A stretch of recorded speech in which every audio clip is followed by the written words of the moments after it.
Indeed. Well, let's just bring in Oliver Cornock now, Global Editor-in-Chief at Oxford Business Group. Morning, Oliver. Now, I know that you lived and worked in the Middle East for quite some years before you came back here to the UK. What is your take on this war and the impact? Good morning, Sally. Well, there's a huge impact, obviously, as we've already discussed. But there are three main areas, of course. There's the economic sphere, which we've spoken about quite a lot. There's the geopolitical sphere. And then there's the human sphere, of course, which we mustn't forget.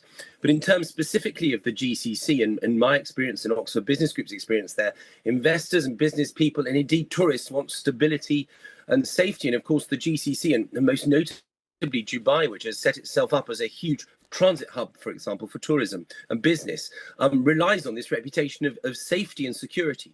So everybody will be willing for a speedy resolution to this crisis. Yeah, and when you say the GCC, just to be clear for those who don't know, the Gulf Cooperation Council, which is a regional intergovernmental body, isn't it, that tries to sort of bring some stability, as you say, and coordination across the Gulf. Absolutely, it's made up of the six countries within the GCC Are sphere. you surprised at how quickly Iran targeted its Gulf neighbours? I think there's always been that fear. I mean, one must always remember how close Iran is to Dubai, just under 30 kilometers across the Gulf. So it's very close by. It's always been a presence, and there has always been in the last 40 years since the Iranian Revolution a huge amount of hostility between the majority Sunni Gulf and the majority Shia Iran, and that is something that has always threatened to play out should there be any escalation. And of course, that's what we've seen. It's no surprise that actually most GCC leaders were very opposed to this American and Israeli action. And therefore, I'm not wholly surprised, but I think the severity and the intensity of some of the attacks that we've seen on those GCC capitals is notable.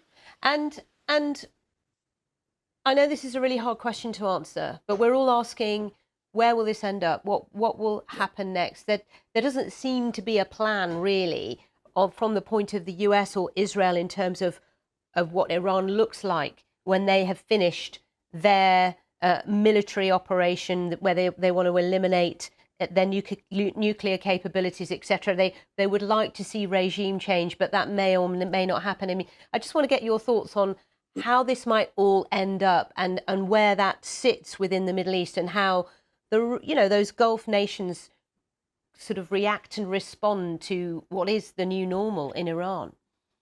It's very difficult to say, and of course that is, of course, the crux of this. Or where does it end? To my mind, Sally, I don't know whether the Trump administration thought that they could do a bit of a Venezuela, go in, attack, do a deal, and get out. I think increasingly that looks slightly unlikely within this scenario.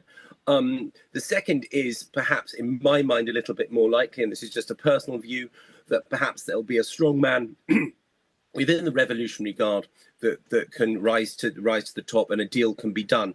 President Trump likes strong men. These oil and gas states and states that rely very heavily on one commodity are often led by a dictatorship, effectively, benevolent or otherwise. So a strong man may be the result, and it may be an uncomfortable halfway house, but it may enable business to carry on, to get economic stability back, get some geopolitical status quo back in the picture, which is sadly lacking at the moment. And we must never forget that human story as well. We talk about oil and gas exports, of course, just getting food up the Strait of Hormuz now, for these quite resource poor countries, other than oil and gas, remember, very little oil and water in the Gulf, very little agriculture. So it's really important that commodities as well, food and other things, can get up that Strait of Hormuz. Yeah, there is just so many implications of all of this. Oliver, thank you for your time. Good to pick your brains on what is happening. Still to come, Gulf tourism under threat as the conflict escalates years of investment into making the